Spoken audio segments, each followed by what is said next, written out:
E é de esquerda mesmo, tá entendendo? Sim, Porque a compreensão, independente da política partidária, que por exemplo, a UGT é eclética. Então, você tem algumas centrais sindicais que têm uma vinculação partidária muito forte. Você pega a CPV com o PCdoB, aí tem PSOL, a CUT também tem PT, tem PSOL. Tá? A UGT é eclética. Mas nós temos pessoas bem militantes mesmo. Nós temos a Ana Cristina, que é de onde era a Ana Cristina mesmo, era da secretária nacional da diversidade da UGT. Conheço. Temos a Atlátia, também deve conhecer a Atlátia também. A Atlátia são pessoas militantes mesmo. Então, nós não vamos levar para o lado partidário, não. Nós vamos tentar levar de uma forma bem mais tranquila. Eu acho que vai apresentar a FENAF. Eu acho que esse tema que a Domênica pegou, acho que foi até por causa da página deles, não foi, Domênica? Na internet. Só você que me mandou. Eu te mandei, por quê? Porque eu fui na página de vocês, nosso site, né? No site de vocês, e no site de vocês vem ali falando da questão da omissão do governo, é isso? Aí do município, né? A primeira página fala da Lei 663. Mas nós não vamos ficar. É professor do título, mas a gente não precisa ficar preso nessa questão, não. Oi? Tem café? Hoje não. Tem? Eu vou pegar assim. Como é que eu faço? Vou pegar aí pra você. Poxa, o açúcar. Se tiver você, O poxa. Richard mandou coxas pra essa. Você tá solteiro? Tá vendo? Começou a bobeira. Depois ele tá esperando seu retorno. Tá bom. Tá bom. Poxa, uma pessoa que serve um cafezinho na hora quentinha para a pessoa, tem que ter uma atenção. Porque na federação é complicado na federação. Ai, que mentira. Ele vai lá todo dia de manhã para tomar café. Aí a gente serve ele. Já começou? Já começou? Já. Léo, depois me dá logo o link para a gente começar. E como a Domênica falou, o podcast, na verdade, é um experimento que o nosso presidente, o Meirelles, teve essa ideia. Nós já tínhamos uma apresentadora nata dentro da federação para o podcast, para fazer o podcast. E nós estamos numa fase de... Na verdade, o podcast já está aprovado, já o formato. Mas o nosso objetivo principal vai ser, assim que as nossas convenções coletivas estiverem assinadas, nós vamos fazer uma divulgação patrocinada para os municípios do interior. Porque, por exemplo, no segmento de limpeza urbana e conservação, que é a base da pirâmide, né? O pessoal faxineiro, o pessoal de plano coisa e tal, nós representamos diretamente os trabalhadores em 42 municípios. Nos outros são 92 municípios. Nos outros 50 municípios tem sindicatos que representam, mas temos 42 municípios que quem representa diretamente a federação. Eu mandei o link para vocês, tá? Eu mandei pro seu primo também. Léo, você... meu Deus, poxa, tem que dar uma cruzezinha. Por que a cruzezinha não tem o símbolo da FETERG? Tem que ter uma cruzezinha com o símbolo. Você já está querendo demais, né, senhor? Fazer a propaganda. Aí você já está querendo demais. O Léo já mandou... Já mandou... Eu tinha a impressão, depois eu fui pesando, porque para mim 13 de maio já tinha sido feriado na minha infância, mas na verdade nunca foi na minha infância. Na década de 30, de 40 era feriado, depois deixou de ser feriado. Depois a gente não viveu esse feriado. A gente não viveu. A discussão vai ser boa, sabe? Porque nesse processo que nós começamos a fazer a pesquisa, nós nos debruçamos com a Lei PJ. Não sei se você já ouviu falar. Ela é de 1831. Essa lei PJ, ela proibia o tráfico de escravos, ou seja, as pessoas que chegavam aqui no Brasil não poderiam ser escravizadas. E houve 50 anos de escravidão até 13 de maio de 1888. Né? Então, todo esse processo que nós estamos falando, não tem como a federação ser de direita, não tem como. Mas nós temos que ressignificar também o que é ser de esquerda, entendeu? Porque nesse processo aí, claro que nós nos atemos que tem que ter a democracia, nós não podemos sair da democracia, é importante isso. E nós temos que nos inserir enquanto cidadão, né? Essa que é a realidade. Isso. E aí não tem como ser de outra forma, porque uma das bases nossas ali é em cima da democracia participativa. Entendeu? Nós temos que levar tudo isso para as bases. Né? Não, porque na verdade a gente confunde muito essa direita e esquerda, situação oposição e a política partidária. Às vezes a gente confunde muito também, vamos supor, a gente confunde muito esquerda confunde direita com Bolsonaro, esquerda com Lula, dando só um exemplo assim, dando esquema. Na verdade, a direita é muito maior do que o Bolsonaro. Bolsonaro é uma parte da direita. E o Lula, embora eu ache o Lula, para mim, eu sou fãzaço do Lula, sou um fã do Lula, o Lula, ele também não é toda a esquerda, ele é uma parte significativa da esquerda, mas a esquerda, por si só, ela é maior do que o Lula. Aí você tem os radicais, que não fazem bem em segmento nenhum, nem isso. O radicalismo ele só prejudica as discussões, não deixa você. E aí você tem os moderados, aí você tem a direita, a centro-esquerda. Então, eu acho que quando a gente fala de movimento em defesa, porque quando a gente fala de transformação, a gente fala de. Isso é minha concepção, eu posso ter errado. Mas quando a gente fala de transformação, a gente fala de esquerda. Quando a gente fala de manutenção, a gente fala de direita, porque é muito ruim, porque você pega muita gente de direita que tem valores que seriam considerados de esquerda. Tá? Você pega muita gente que você sai falando de direita, mas como assim? Mas ele luta por melhores condições de trabalho, luta por melhores condições de vida, luta por tudo. Quer dizer, então, às vezes, até a gente rotular, eu acho que a tua preocupação é essa, é não rotular a entidade, né, isso, de uma forma que você acaba afastando as pessoas. Né? Esse posicionamento que você está falando, ele é delicado porque o Brasil é grande. Então nós fizemos também essa análise que você está fazendo, nós fizemos. O que para uma federação você tem que entrar em todo o território brasileiro. Pô, acho que isso já seria um podcast, né? Já. Né? Vamos começar. Vamos começar. A gente fala Ubiratã. Ubirajara. Né? Porque o Bira para mim sempre foi Ubirajara, tá entendendo? Então fica mais fácil. Pode ser isso? Você acredita que o Estado se omite em relação ao trabalhador negro? Muito complexo, né? Ou não? Acho maneiro assim, eu não sei, vocês falam muito de racismo, não é isso? Olha só, na realidade você não consegue falar sobre o trabalhador sem incluir a pauta racista, porque então, ele está fora do processo. Fala. Você acredita que exista racismo estrutural? Ou você... Não, isso aí. Oi? Você não acha que isso é muito óbvio? Ou tem que ser óbvio mesmo? Tem que ser óbvio. Então... Eu acho que pode pegar sobre a omissão mesmo, porque a omissão é o estado de coisa. Existe isso mesmo, então. Podemos, Léo? Podemos, seu Ubirajara? Podemos, doutor Cláudio Rocha? Eu trouxe meu suportezinho. Hoje você está atrasado. Hoje você está... Vamos lá.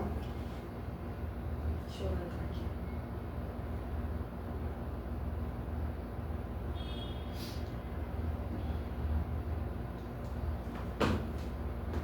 Boa tarde, meu amigo, minha amiga, trabalhador e trabalhadora do Estado do Rio de Janeiro. Sejam muito bem-vindos a mais um episódio do podcast FETERJ.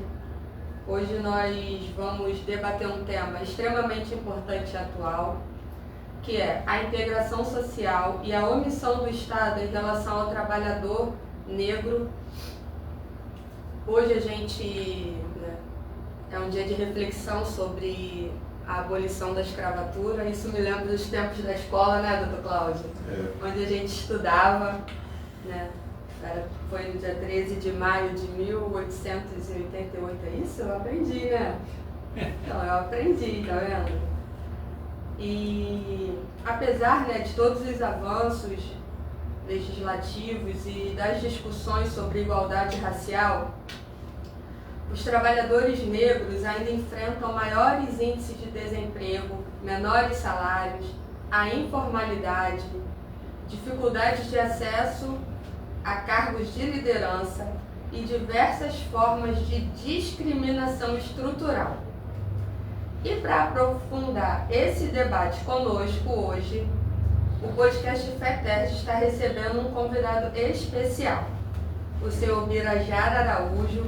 Ele é presidente da FENAFRO, Federação Nacional Afro-Brasileira, que irá contribuir para o nosso debate sobre direitos sociais, mercado de trabalho, políticas públicas e os desafios históricos enfrentados pela população negra trabalhadora. Então você, meu amigo e minha amiga, trabalhador e trabalhadora que está nos assistindo, já compartilha o nosso link, já curte o nosso podcast e fica com a gente até o final. E se você quiser, manda sua pergunta, participa conosco, tá bom? O seu Birajara, ele tem muita coisa para compartilhar conosco, assim como o Dr. Cláudio, minha dupla de toda semana. Obrigado.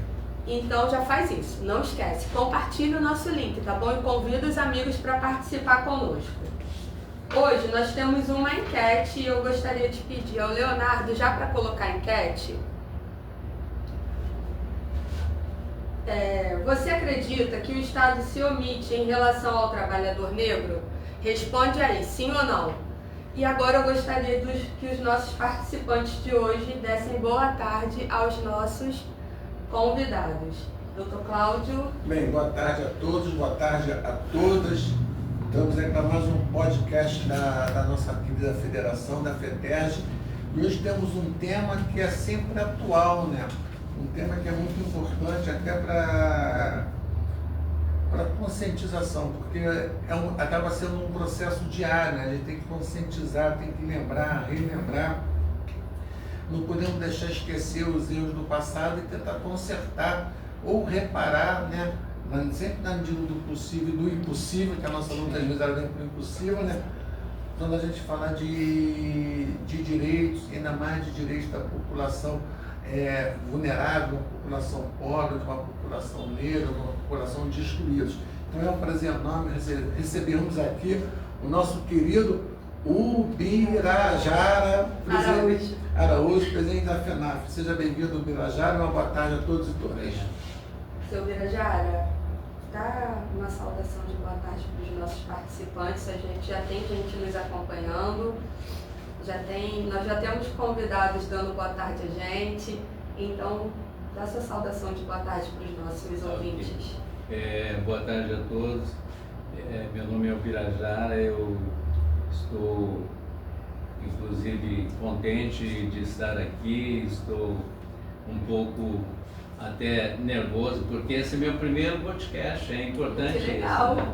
Que bom, vai ser o primeiro de muitos. Vai ser um teste, né, sobre como eu vou me sair nesse processo, entendeu? Mas é uma coisa fácil em função do que nós viemos esse tempo todo pesquisando e trabalhando, e a federação ela foi fundada para defender os interesses da população, do povo negro na realidade, né? Enquanto sociedade civil.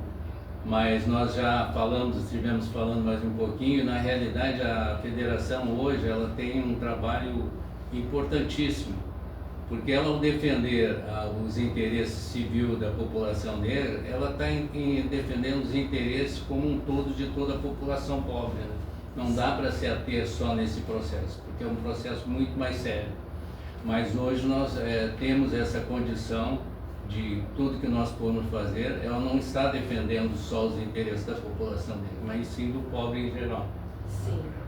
Quem quiser pesquisar na internet é FENAFRO. FENAFRO.org. FENAFRO.org. Lá nós temos o nosso site e acredito que de mais um mês nós vamos lançar a nossa plataforma digital. Depois eu falo mais um pouquinho sobre a plataforma, tá? Sim. Léo, dá boa tarde pessoal, Léo. Opa, boa tarde a todos. Põe por favor, Léo, o site da FENAFRO. www.fenafro.org. tá bom? Não, .org. .org só não tem BR? Não. É só .org, que se as pessoas quiserem olhar e saber mais um pouquinho, é só elas acessarem o site de vocês, porque depois vai ter uma plataforma digital, né? Sim. Eu acredito também, né, seu Birajara, que com todos esses avanços, vocês também terão redes sociais, né? Com e aí certeza. vocês poderão, né, divulgar tudo assim na rede social.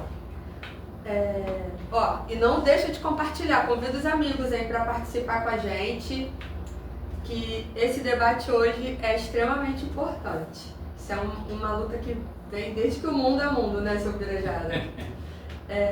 Doutor Cláudio, ontem, e seu Birajara, o nosso presidente assinou a convenção coletiva da categoria de conservação. Ele te falou isso ontem? Não. Ele assinou. Assinou ontem? Assinou, né, com o sindicato patronal para os trabalhadores que a federação representa, que são em 42 municípios aqui no estado do Rio. Esse ano a gente conseguiu até um percentual muito bom, muito melhor, né, doutor Cláudio, do que o salário mínimo e do que a inflação. Isso, na verdade nós já tínhamos até noticiado aqui, né? Sim. Essa conquista, mas dependia da assinatura do sindicato patronal, da federação e dos demais sindicatos que representam os trabalhadores de acesso e conservação no estado do Rio de Janeiro. O reajuste foi de 7% para a database de 1º de março. Quer dizer, foi quase o dobro da inflação, e além de ser quase o dobro da inflação, foi superior ao salário mínimo que foi reajustado em janeiro em 6,79%. Quer dizer, eles conseguiram eles conseguiram se distanciar um pouquinho mais do salário mínimo de forma positiva, porque o reajuste obtido foi maior do que o índice do salário mínimo. Então, eu acho que a federação, todos os sindicatos representativos dos empregados de acesso e conservação que compõem a federação e toda a categoria profissional está de parabéns, porque é uma conquista de todos. Como você bem disse, a gente acaba defendendo todo mundo, né? Sim. Então, todos os empregados, desde aquela função mais humilde ali, desde o faxineiro ali, passando pelo copeiro, pela cozinheira, até chegando o supervisor, gerente, diretor, todos têm direito ao reajuste de 7%.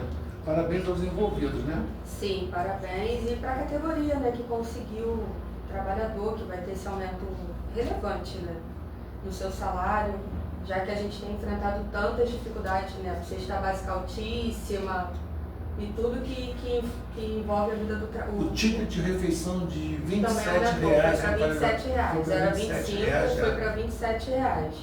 E hoje de manhã eu escutei no rádio, gente, eu vou falar na notícia dos setores, seu Birajara, sabe por quê? Eu escutei no rádio, no caminho para a academia, né, porque a gente tem que cuidar da saúde também, que é mega importante, gente, não deixe de se cuidar, por favor. Que a partir de 30 de maio, os ônibus, os transportes públicos só irão aceitar o Vale Transporte já é. Vale Transporte não sei como é o nome, é Vale Transporte? Né? O Vale Transporte já é. Se a gente quiser entrar no ônibus e pagar com dinheiro, não pode mais, não vai poder mais. Só vai aceitar o já é. E aí eu fiquei pensando, e eu que sou às vezes esquecida, e esqueço já em casa, ou o celular acaba a bateria, como é que a gente vai entrar no ônibus agora? Me fala. Vai ser difícil, né? Não tem.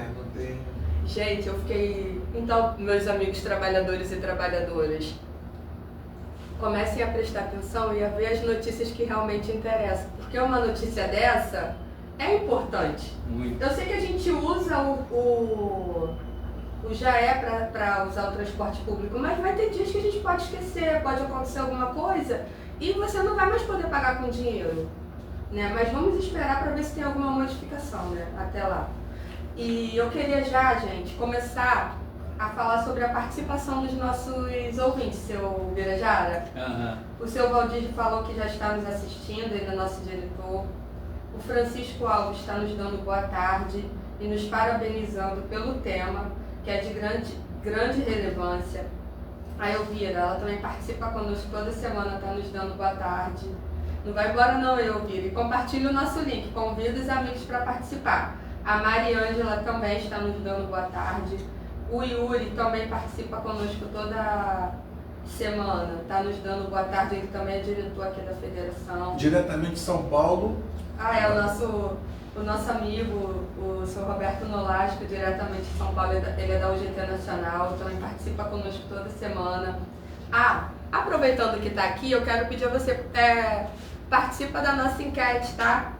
Você acredita que o Estado se omite em relação ao trabalhador negro? Responde aí, sim ou não. O Antônio Nascimento colocou boa tarde e colocou também um comentário. Já respondeu, né? Já respondeu? Ele está respondendo já.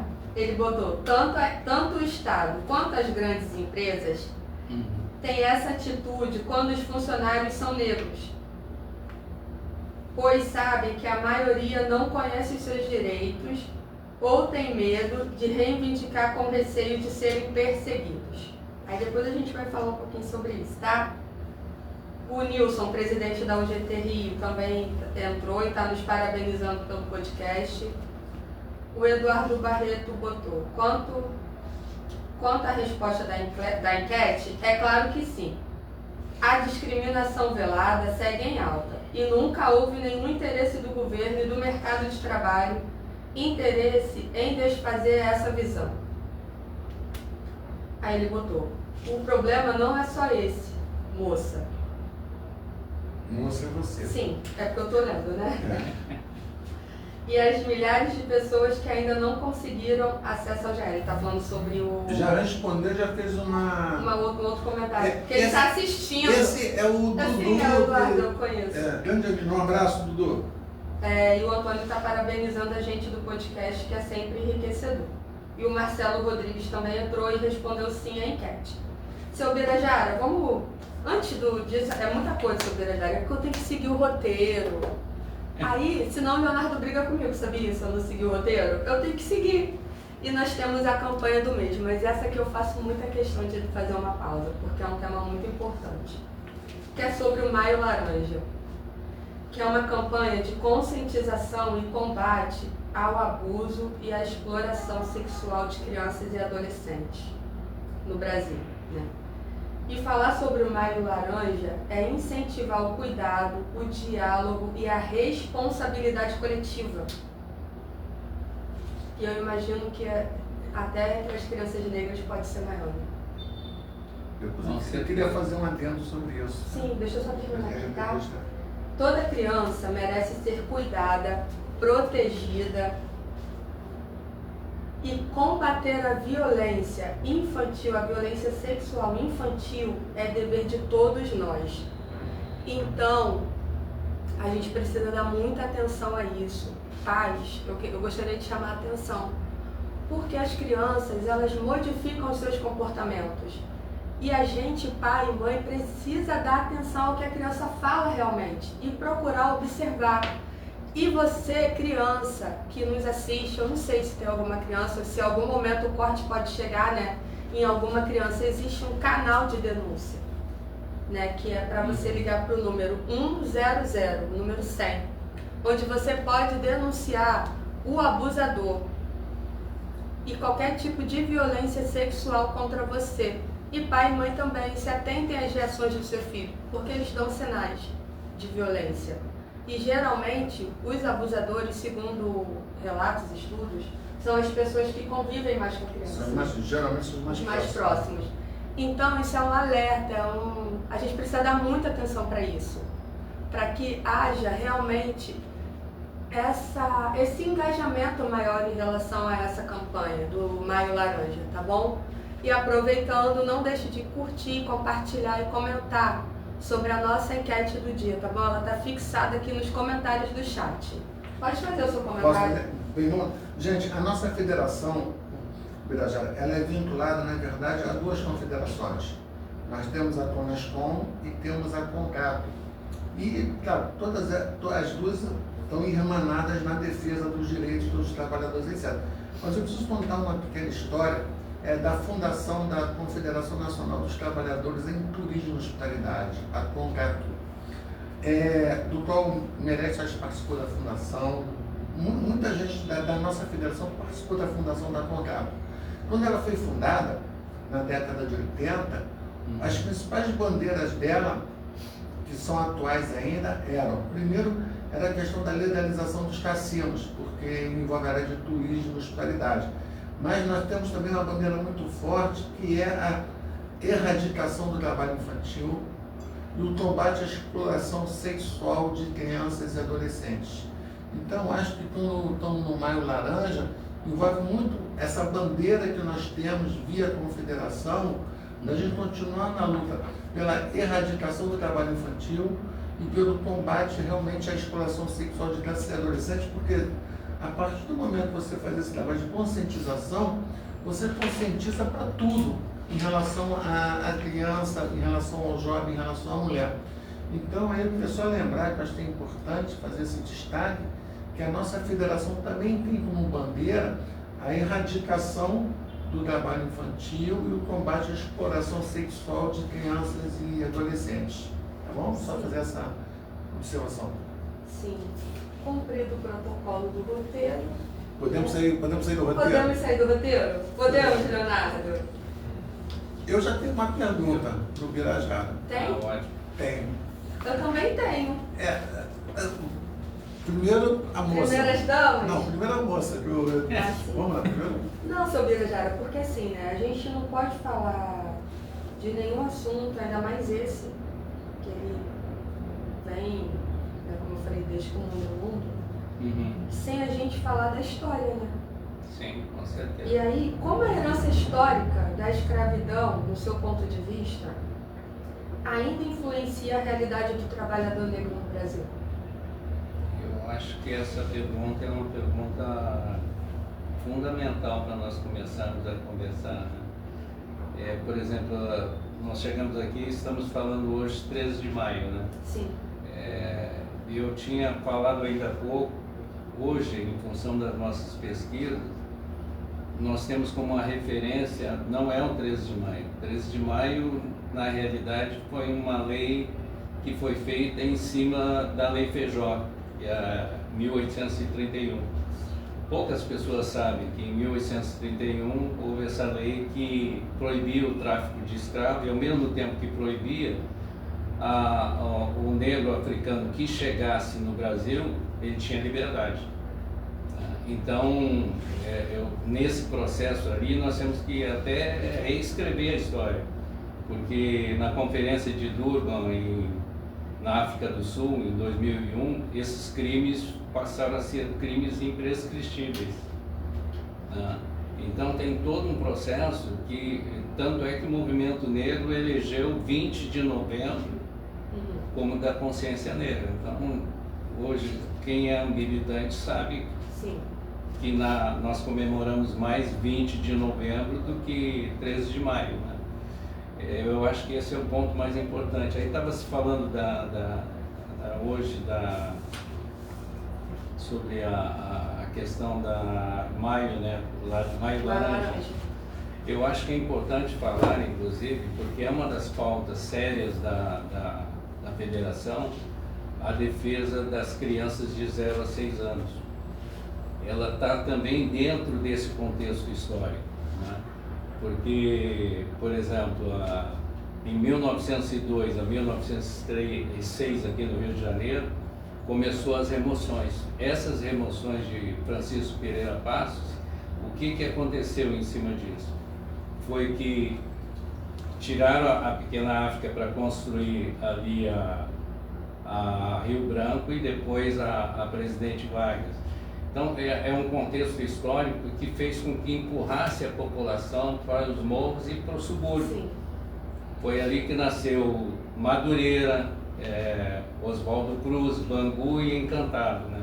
Só que naquela época ali não era o que é hoje. Hoje você ainda não tem uma infraestrutura. Nós estamos falando de 1902, 1906. Então, na realidade, eles foram para um quilombo, né? Poucas pessoas falam isso, mas essa é a realidade, eles foram para um quilombo. E aí nós temos que nos ater a esse processo ali das crianças de 0 a 6, voltando, nós não podemos nos ater ao passado, mas a Constituição Federal de 88, que tem o artigo 227, que é a defesa integral das crianças, e isso não vem acontecendo. Entendeu? Então, aí nós levantamos também o processo sério das mulheres, que é a omissão do Estado, e as trabalhadoras negras. Elas saem para trabalhar e deixam as crianças em um local vulnerável, que é acesso a algumas enfrentamentos, né, que a gente sabe que acontece lá, batidas de polícias e tal, e essas crianças ficam vulneráveis. E isso já está constatado que é omissão do Estado, entendeu? Então, hoje, a pauta da federação é levantar todo esse processo, tá? E partir para uma DPF, porque a omissão do Estado já está defendida desde a DPF 347. Então, esse é um assunto sério, só que ninguém vai pegar pela mão a população que não conhece muito a fundo esse processo e ver como tem que fazer. Nem o movimento negro está fazendo esse processo de fazer uma DPF. Então, isso é uma das primeiras pautas nossas enquanto sociedade civil. Constatar o que já está constatado, que nós temos a DPF 635, que nós já conversamos sobre isso. Então, nós temos várias situações que comprovam o estado de coisas inconstitucionais, que é seríssimo. E o primeiro ponto é as crianças. Sim. Não tem outro ponto, né? A princípio é isso. Eu acho que nós devemos olhar com muita atenção esse ponto, porque cientificamente as crianças de 0 a 6 anos, a formação cerebral de uma criança é nessa idade, e o Estado está se omitindo, né? Então é uma posição muito séria que nós devemos até trabalhar muito seriamente em cima disso. Como o senhor inclusive é advogado, é uma pauta que nós queremos levar para a DPF, né? Eu acho que é importante a gente destacar, Domênica, para as pessoas que estão nos ouvindo, porque quando o Birajara fala a DPF, as pessoas, mas o que é a DPF? Eu ia falar isso exatamente. A DPF é uma arguição de descumprimento de preceito fundamental, ou seja, existe um dispositivo na Constituição Federal que não está sendo observado pelo poder público. Então você visa reparar a lesão que está sendo praticada pelo poder público ao não cumprir aquele dispositivo constitucional e evitar que continue com aquele descumprimento. Então Sim. a DPF é nesse sentido. Agora, o grande barato de você fazer o podcast, eu adoro, é porque eu adoro também história. E o podcast obriga a gente a estudar um pouquinho. Sim. Cada convidado que vem aqui, nós temos que dedicar um tempinho para poder estudar, para saber o que é. E quando você falou da Lei Feijó, nós já estivemos na UGT antes, um papo rápido, e você tinha falado da Lei Feijó, e eu fiquei assim, poxa, vou dar uma pesquisada. E a Lei Feijó, da Lei Feijó é que surgiu a expressão para inglês ver. Exato. É uma lei, Me conta, você não sei não, porque Me conta, as pessoas querem saber também. quando surgiu a lei do Que cinto, a gente fala no quando seu livro que tá quando falando. surgiu a lei do cinto de segurança, as pessoas falaram assim, é uma lei para inglês ver. Por quê? Porque ninguém acha que ninguém ia cumprir a lei. Graças a Deus, a lei gente usa. não foi para inglês ver. Mas a Lei Feijó, na época, ela foi considerada uma lei para inglês ver. Por quê? Porque estava na lei que nenhum africano que chegasse no Brasil seria mais escravo, a partir de 1931, mas simplesmente o poder público, né, o governo na época e todo mundo ignorou solenemente a lei. As pessoas continuaram chegando no Brasil na condição de escravos, continuaram sofrendo tudo, e as pessoas pensam muitas das vezes, isso é importante, a importância da federação, a importância do movimento sindical, que as pessoas pensam que os direitos surgem da noite para o dia. Não tem carteira de trabalho, de repente agora temos a carteira de trabalho. Não temos férias, agora nós temos férias. E não é assim, tudo vem de muita batalha. Porque a gente teve a Lei Feijó, tivemos a lei do ventre livre, tivemos a lei do sexagenário, até que fosse realmente ocorresse no papel, de uma forma mais efetiva, a libertação dos escravos, tivemos muita luta mesmo, não é isso? Nesse caso ali, uma das coisas que comprova a efetividade da lei, que ela não foi revogada, é o Luiz Gama também, que é história, né? O também. Luiz Gama, nesse período do Império, ele defendeu, ele libertou 500 escravos dentro dos tribunais, né? Isso é um processo realmente histórico que dá para ressignificar a nossa história, né?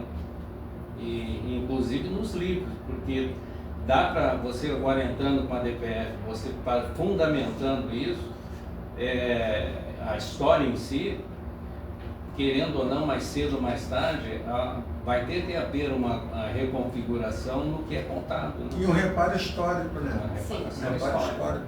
Reparo Exatamente. histórico. Mas deixa eu falar aqui os comentários, tá? De quem está participando conosco. O senhor Nolasco, ele botou... E eu não sabia que o senhor era nascido aqui no Rio, não, hein? Ele falou que é nascido aqui no Rio. Não tá. O sotaque dele é de carioca. É? Ah, não reparei, não. É mesmo, né, Nolasco? Ah, eu adoro falar mesmo. Nascida e criada no Rio, ainda não enxergo que a discriminação tenha acabado. Mas como fazer? Estive recentemente na África do Sul e vejo que a liderança do Mandela permitiu uma convivência de certa forma sadia, mas pergunto, convivência é fim de discriminação? Seu Nolasco, a resposta é não. A resposta é não. Tem mais alguma coisa a acrescentar? Eu posso acrescentar, na realidade, eu não sei quantos anos tem o Nolasco, né? Ele é jovem há mais tempo. Ele é jovem há um pouquinho mais tempo do que Jovem eu. há mais tempo. Mas bem quanto tempo a mais. Que nós, então. Ele é jovem há mais tempo. Na realidade, por exemplo, eu estou com 72 anos. Uhum. Eu sou do Sul, eu sou gaúcho. Sim. Na realidade, eu estudei nos colégios de Irmãos Marista, na época um dos melhores colégios. Então eu sofri um racismo ali, porque meu pai queria, e meu pai também era tesoureiro do sindicato do Porto. Ele foi a última turma funcionária federal dele, Do Porto, né? do Porto. Foi a última turma, né? Então ele queria o melhor, então foi complicado. Um colégio, né, que Colégio, 2 mil provavelmente alunos, não 2 tinha mil muitos alunos negros. e 3 negros, né? Eu era um dos... Então, o que eu vejo é o seguinte, quando se fala, hoje nós convivemos, mas uma pessoa com 70, 80 anos, a formação do branco, infelizmente, ela é racista pela conjuntura política, entendeu? Então, nós convivemos bem, mas a formação é racista, porque o país ele vem de uma autarquia racista. E nós temos que mudar isso. A convivência ela está sendo bem feita, não do Estado em si, a sociedade em si convive bem, mas o Estado ele deixa a desejar pelas omissões, entendeu? Então é muito sério quando se fala em omissão. Nós estamos falando em omissão inclusive em cima de lei, porque tem o CPF. Hoje a Constituição não chega na periferia, não chega nas favelas. Sim. E isso não é uma posição política. É uma omissão do Estado, que tem, como ele estava falando, comprovar. Ninguém vai pegar a população, a comunidade, o povo negro, levar pelo braço e fazer lá. Somos nós que temos que tomar essa iniciativa, sem ser o partido político, né, de ir para o Estado e fazer uma DPF e comprovar o que está acontecendo, esse estado de coisas inconstitucionais. Então a federação, enquanto sociedade civil negra, ela pode fazer isso. E vai fazer isso.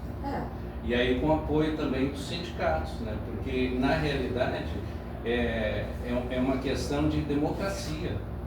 A democracia é isso, é você brigar pelos seus direitos perante a Constituição. É isso que nós vamos fazer. Né?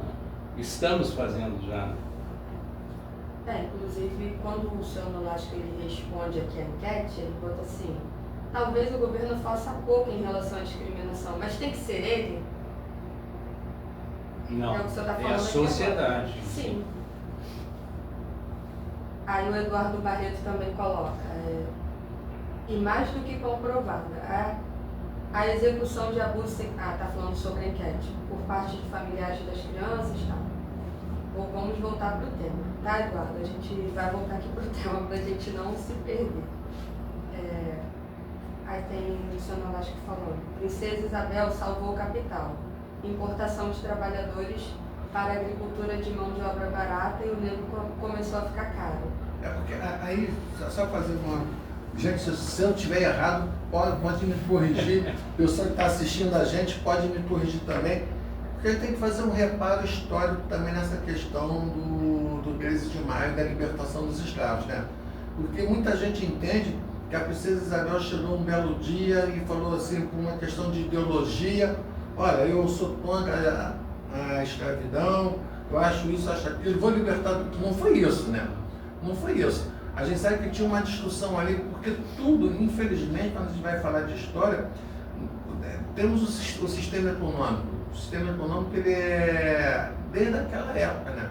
Quer dizer, você passa a ter uma mão de obra barata, que é a mão de obra dos imigrantes, uma mão de obra, vamos dizer assim, qualificada, tá? E uma mão de obra que não é rebelde, uma mão de obra que não está lutando ali para conquistar direitos. Então você afasta os escravos e quando você citou, acho muito bacana a questão da construção da Presidente Vargas, da Rio Branco, porque você libera uma boa parte da população brasileira daquela época, que eram os escravos, mas não dá nada para eles.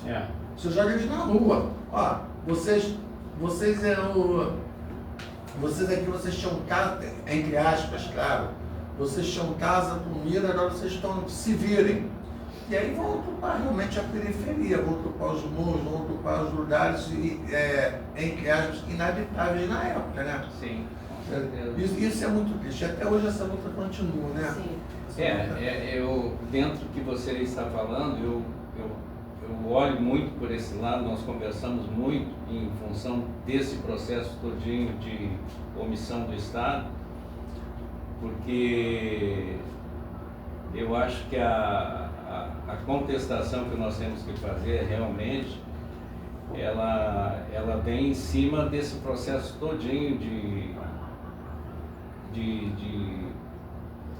remoção, né? Eu não posso falar diferente sobre esse processo que aconteceu em 1902, 1906, né?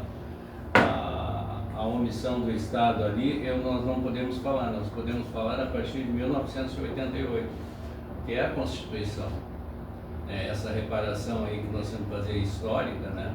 Ela começa em 1982 com a Constituição. É a partir daí que nós podemos agora começar a fazer isso.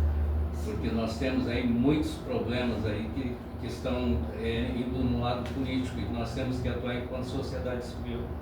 Eu acredito que seja mais ou menos isso. Né? Sim. E eu gostaria de falar aqui, o seu Flávio. Boa tarde, seu Flávio. Ele é nosso diretor também, que está participando conosco. E também o nosso diretor Sandro das Neves. Boa tarde para vocês. E, seu Birajara, eu tenho mais uma pergunta para o senhor. É porque, como eu falei, né, a gente traz umas perguntas, mas também tem a participação das pessoas. É possível afirmar que existe uma exclusão estrutural do trabalhador negro no mercado de trabalho? Se é possível... Afirmar. A gente pode afirmar isso? Esse racismo estrutural, ele vem sendo falado já há muito tempo e é uma realidade, né? Porque nós temos aí, eu acredito que 35 milhões de trabalhadores negros na parte informal. Informal? Informal. A maior população hoje de trabalhador informal é da população negra. Sim. Eu acredito que, olhando por esse viés ali, eu acho que eu respondo essa pergunta, né? Em função exatamente do racismo estrutural. É maior e também é mais vulnerável, né? É a mais vulnerável.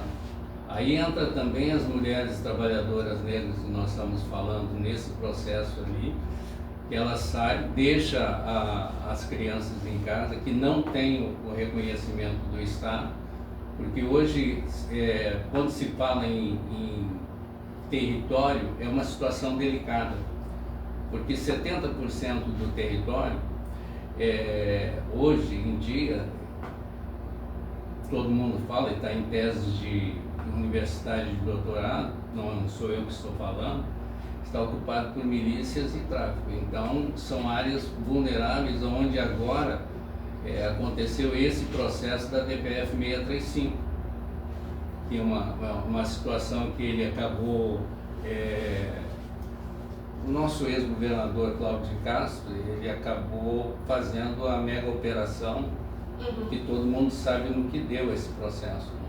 É toda uma conjuntura. Quando você olha para isso, você vê as crianças vendo aquela violência, vendo corpos estendidos, que é a omissão do Estado, tem toda uma conjuntura que fere diretamente os direitos fundamentais da população negra. É uma situação séria. O senhor está falando, eu só vou fazer um parêntese. Eu morei 2 anos no Complexo do Alemão. Morei 20 anos no Morro de São Carlos.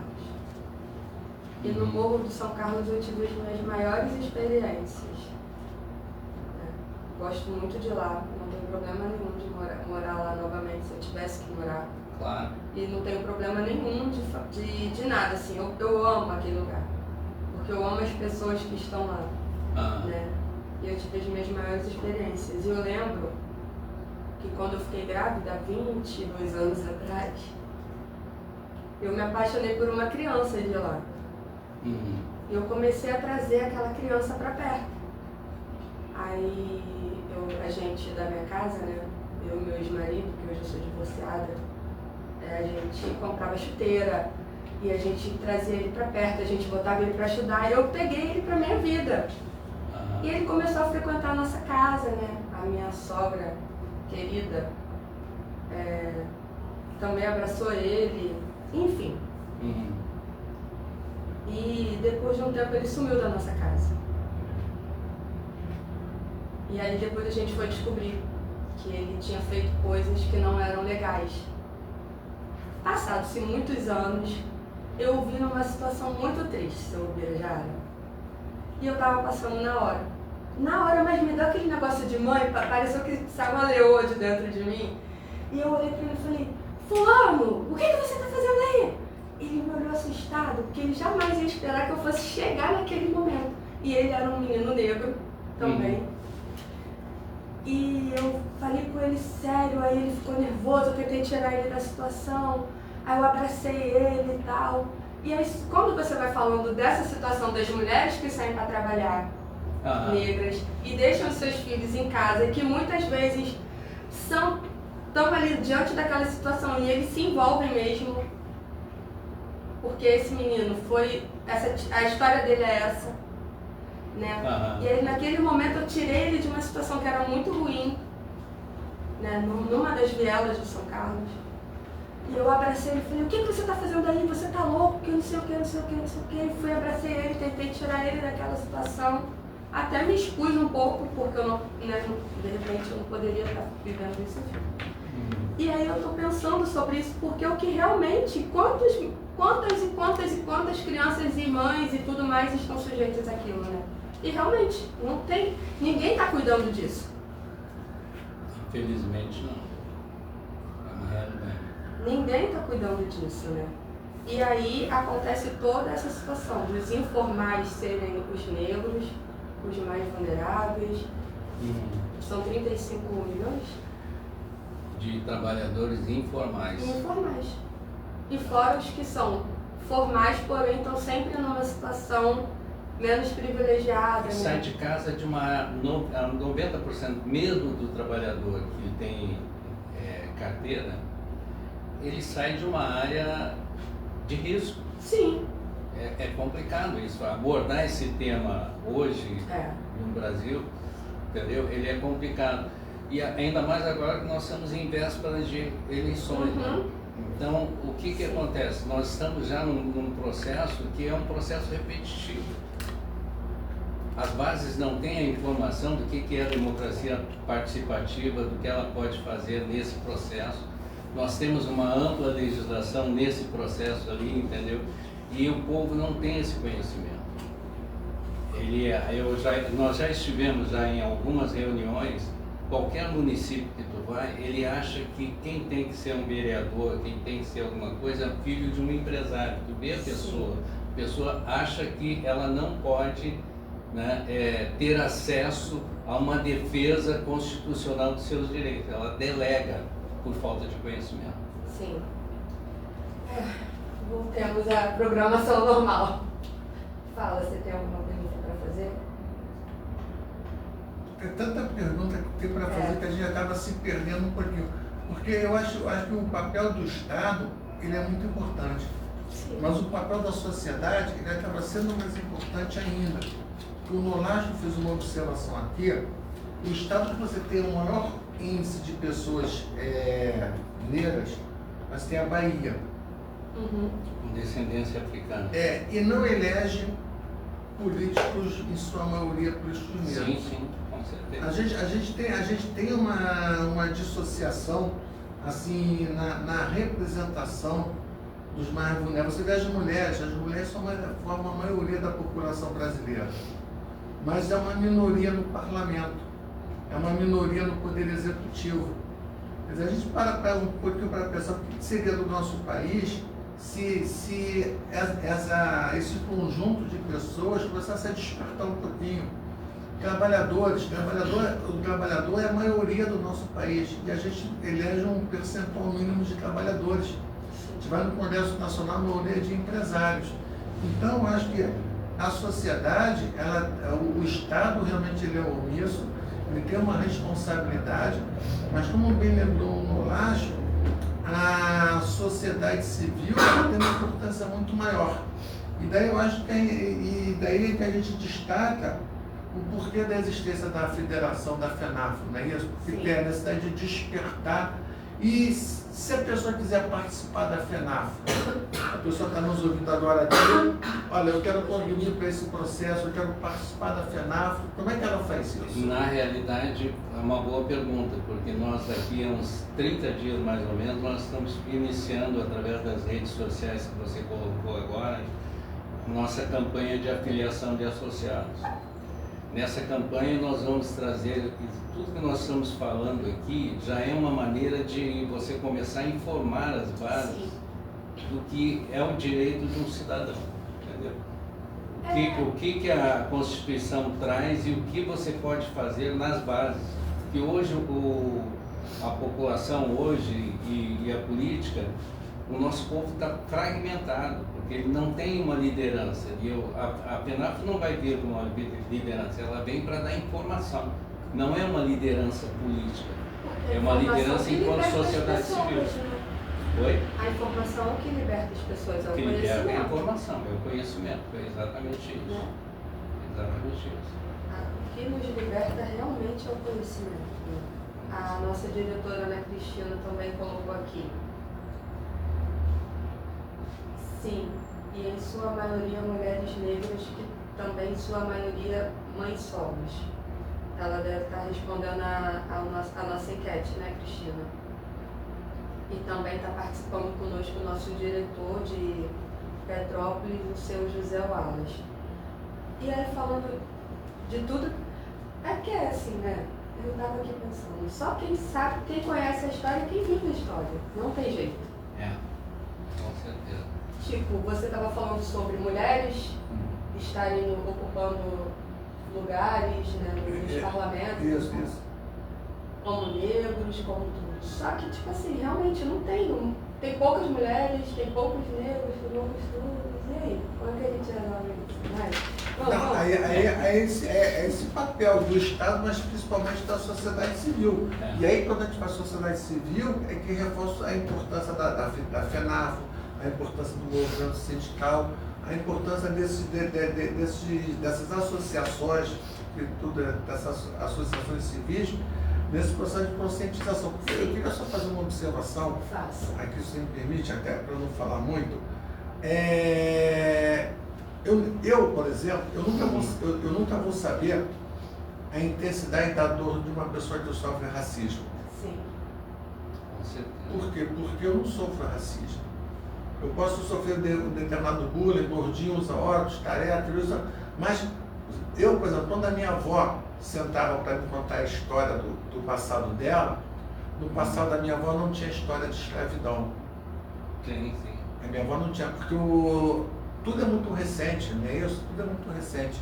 Então, os pais da minha avó eles passaram por essa fase de escravidão, mas eles não foram escravos.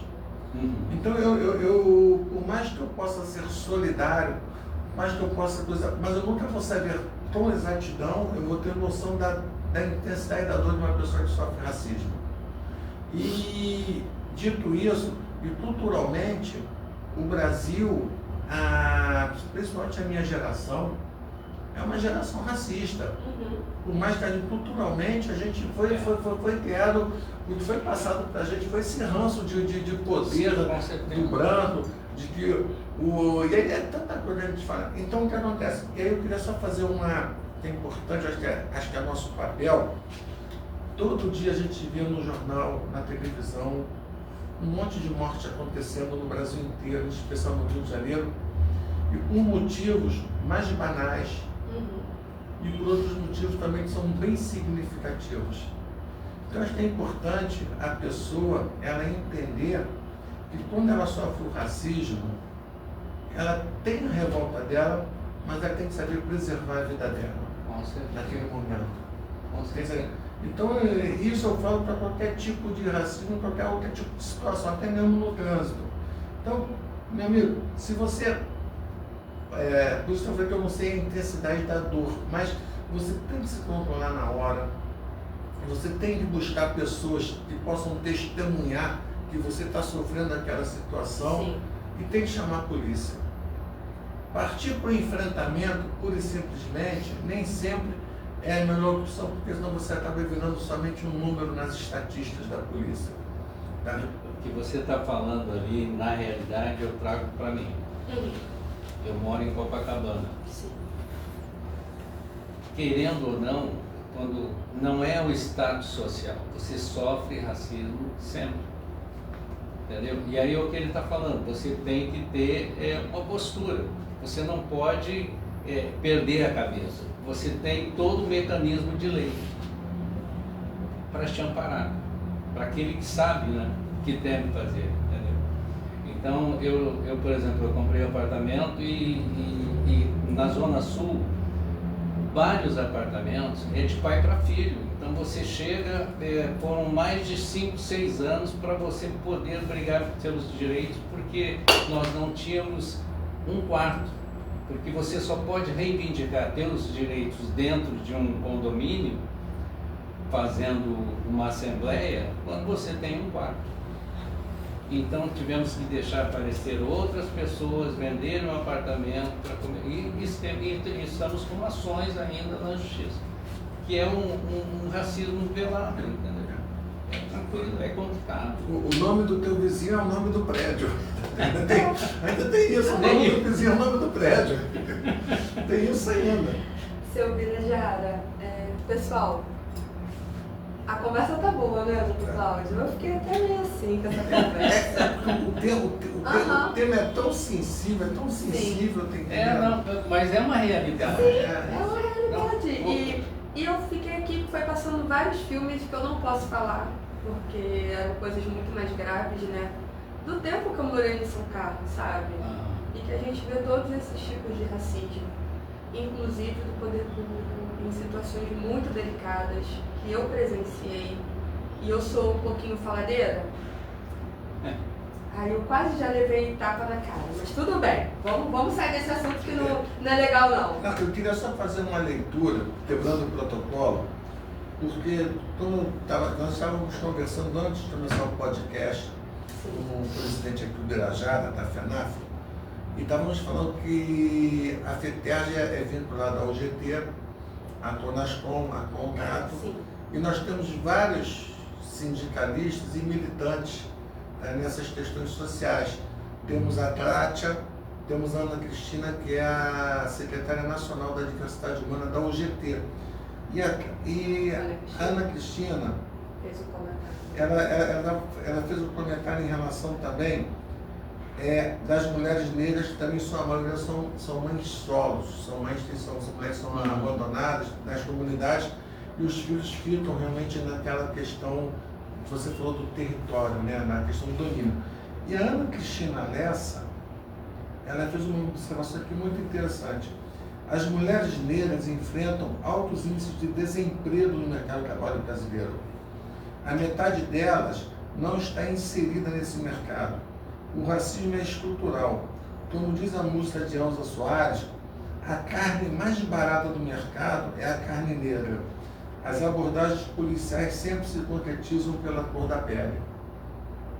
Então, eu acho que isso, muitas vezes a gente quer negar essa realidade, sim, mas o racismo estrutural acaba atingindo todos os níveis, todos os locais das nossas vidas. Né? Confesso que doeu um pouquinho essa frase. Eu acredito que eu poderia até me estender e falar, poucas pessoas sabem que em 2019, nós do Movimento Negro, nós temos hoje em pleno centro do Rio de Janeiro, no centro do Porto Maravilha, nós temos um território demarcado, a Lei Municipal 6613. Uhum. Isso foi no final do mandato do Marcelo Crivella, que ele não nos recebeu, e infelizmente o nosso ex-prefeito também não quis nos receber. E a federação, ela entrou com uma denúncia e está na 5ª Câmara da Procuradoria-Geral da República. Exatamente porque quando um prefeito ele não executa uma lei, isso é crime de responsabilidade, né? Pode haver ali, é um possível crime de responsabilidade, para não, em termos jurídicos, né? Um possível crime de responsabilidade. Então está se contestando na 5ª Câmara da Procuradoria-Geral da República, e aí entra o processo das mulheres negras. A maioria não sabe que nós podemos ter no nosso território um polo turístico afro-brasileiro. Nós temos até o desenho, ou seja, em cima do nosso território, nós vamos poder ter um processo de renda permanente. E a maioria das pessoas não se atém para isso. É uma luta titânica contra um território que já é nosso. Nós somos, eu acredito, que o segundo país a ter uma reparação com terras, porque a lei orgânica, ela defende a Constituição e todos os tratados internacionais. Então, esse território, na realidade, não tem como ele é nosso, ele vai vir, não tem como não deixar de ser, mas é um tempo, tem uma contestação, tem um tempo jurídico para os trâmites para que isso aconteça, né? Mas vai nos dar renda permanente, porque as mulheres hoje, elas pagam 500, 600 reais para achar um local para trabalhar. Elas pagam para trabalhar, as nossas mulheres. É complicado isso. Sim. Esse assunto é muito delicado mesmo, né, da gente conversar, mas ele não pode ser também omitido, nem velado, tem que ser falado. Tem que ser não falado. Tem jeito. Não tem jeito. Seu Birajara, nós estamos chegando ao fim do nosso podcast, né? E eu gostaria de pedir ao Senhor que o Senhor responda a minha última pergunta, né? Qual é o papel do sindicato na defesa desses trabalhadores? A gente como sindicato e federação. Eu acredito que no caso a Federação Nacional Brasileira, ela atua enquanto sociedade civil. Sim.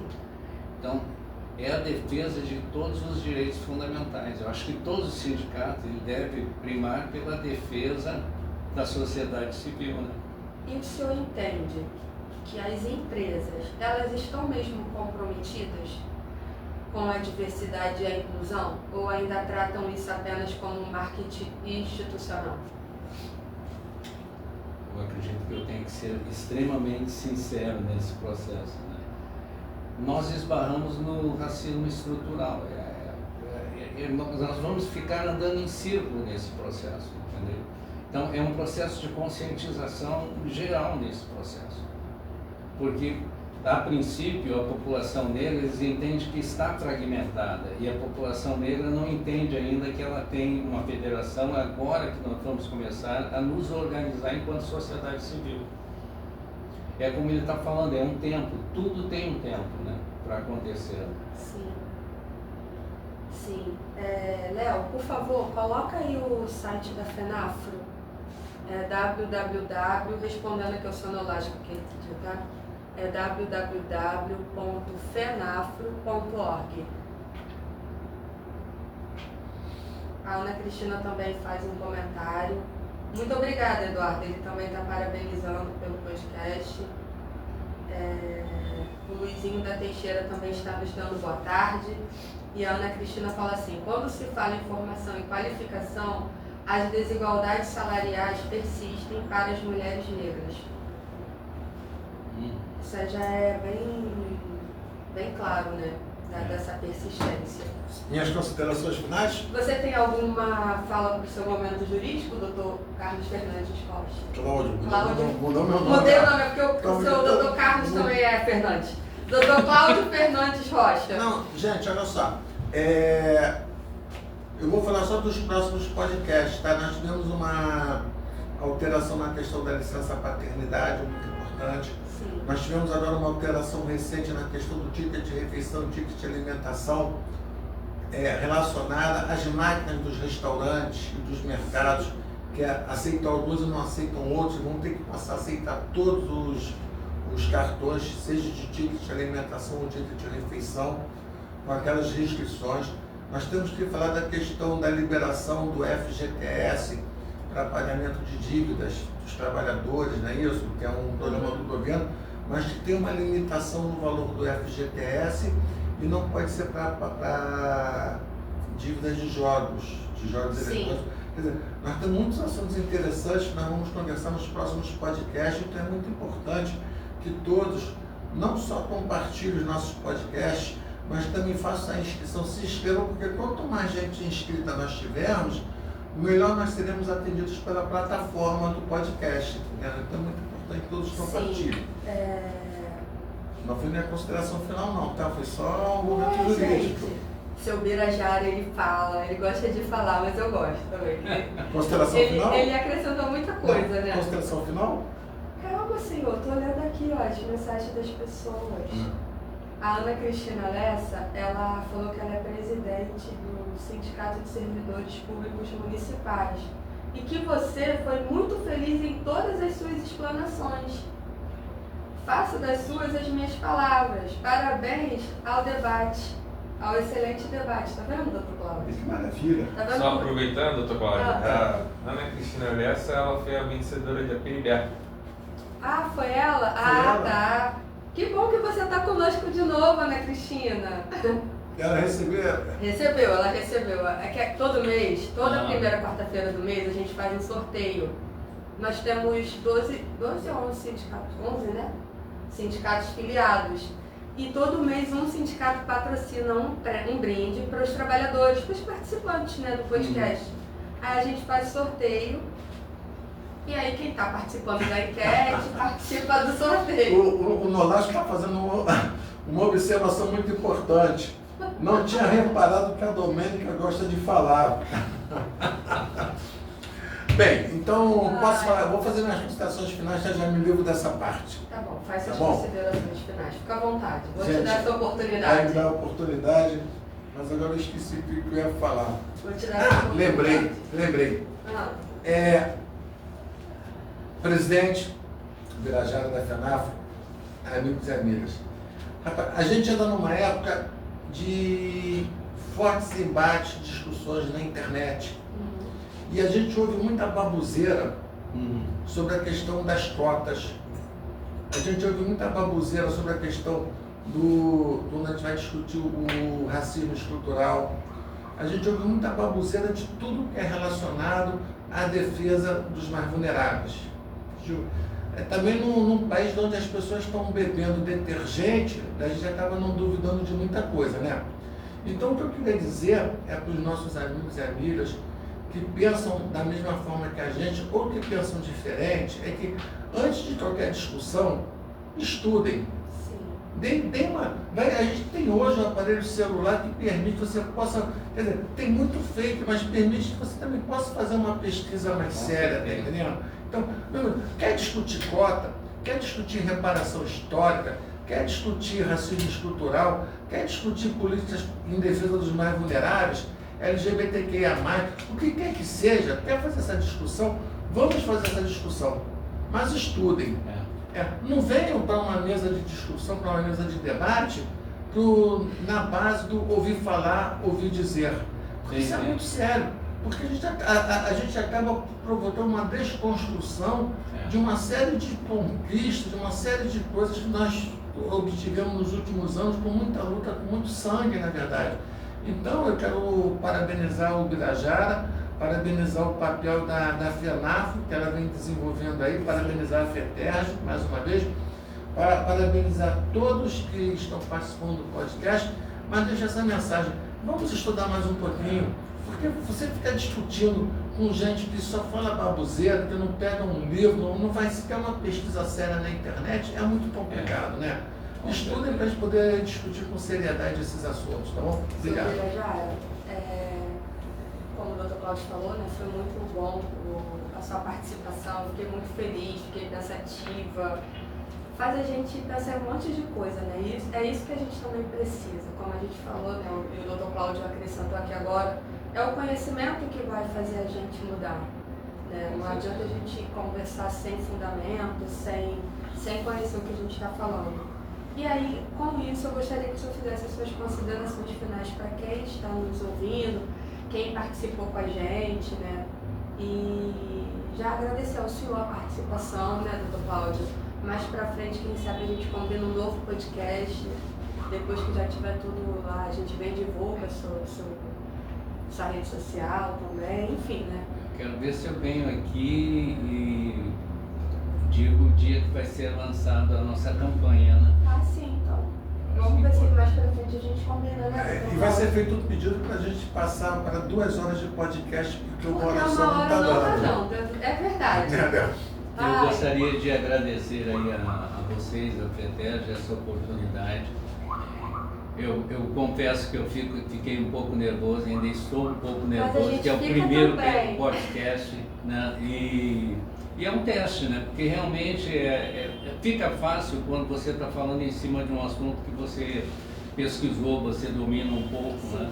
E mesmo assim, é uma longa estrada pela frente, né? Porque as bases, isso é um início para dar informação para as bases entenderem o que é o processo da omissão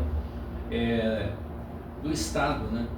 E a federação, só para encerrar e entender o seguinte, nós entendemos que o Brasil, os municípios têm independência, a maioria das pessoas não entende isso. Como é que funciona esse mecanismo? Entendeu? Então, a federação ela tem que ficar realmente, defender as pessoas em qualquer lugar enquanto sociedade civil, porque tem um município, não importa se ele é de direita ou esquerda, você tem que defender os interesses da população ali e levar a informação correta. Você tem ideia do nosso público? Eu não ia falar nada, mas eu tenho que falar. Eu já sei o que você vai falar. Vai, fala. Não, vou deixar você falar. Não, pode falar, fica à vontade. Para ter ideia da atualidade, quando a gente fala da importância da gente estudar, da gente discutir, da gente debater, para você entender o público do podcast. A Ana Cristina Lessa, que foi sorteada com um brinde aqui, que ainda não ela não usou, vamos usar, hein? Olha só, sou certificada pela Defensoria Pública do Estado do Rio de Janeiro em garantias legais dos direitos em territórios instáveis. E é uma honra poder representar a comunidade negra, indígena, quilombolas, LGBTs. Conhecimento é poder. Excelente o que o doutor disse que é preciso estudar. E ela responde agora, e por último ela responde a enquete, sim, a omissão do poder público, sim. Tá bom? Grande abraço, Ana. Sim. E eu gostaria, né, de encerrar, agradecer a sua participação, minha dupla de toda semana, Dr. Cláudio, muito obrigada por acrescentar tanta coisa ao nosso podcast. Léo, muito obrigada por nos ajudar aqui nos bastidores. E a luta por igualdade racial também passa pela valorização do trabalho digno, do acesso às oportunidades e do combate a todas as formas de discriminação. Então, estamos finalizando mais um podcast FETERJ. Até a próxima quarta e obrigada a todos que ficaram conosco até agora. Tchauzinho!